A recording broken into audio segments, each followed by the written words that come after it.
Well, the Hebrew word for peace is shalom, right? And so it has this kind of wholeness connotation to it. And so I think about, where am I lacking wholeness?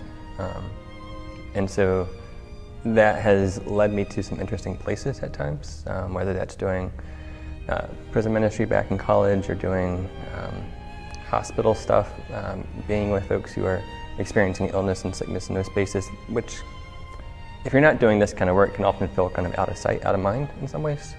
Or my work with folks with disabilities as well. I think there's a sense of maybe going to the margins and like trying to be aware of what God is doing there and being surprised and open and just receiving all of the abundance that's happening in those spaces.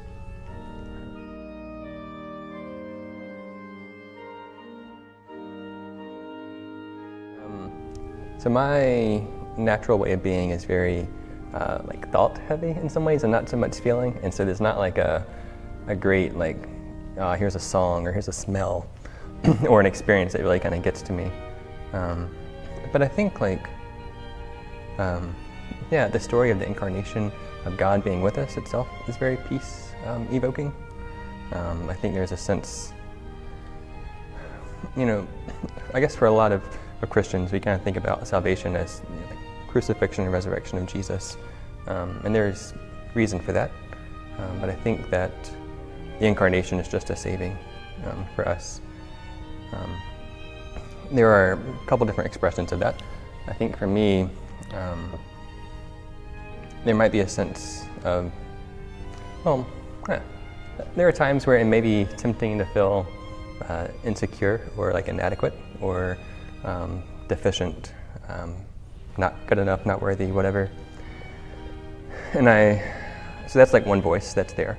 I think we all probably experience that in variations and intensity, content, whatever. But then like the incarnation, the story of God wanting to be with us, it's a pretty different voice. And it's not like God waits for Israel to kind of get itself together, right? Like God still comes to Israel at a time where there's injustice going on, at a time where there's people not loving their neighbors very well, people are not being faithful to God. And God sees all that and still is, that's my people. That's who I want to be with and who I want to have dinner with and have conversations by the well with or make friends with. And I think that voice of being enough and being good is saving in its own way. There's some peace in that. Not that like the other voice of insecurity or doubt goes away, but it's not the loudest voice in the room.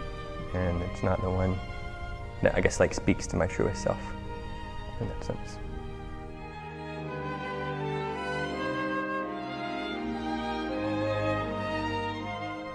It may sound simple, but thinking about stuff we've already kind of talked about, kind of chaos and kind of God being with us, I think for a lot of folks this season can feel very chaotic, whether that's with family preparations or grief of not having loved ones with them this family, or not having loved ones with them this year. I think there is an invitation to try to slow down where we can and to see God in the midst of all that's going on.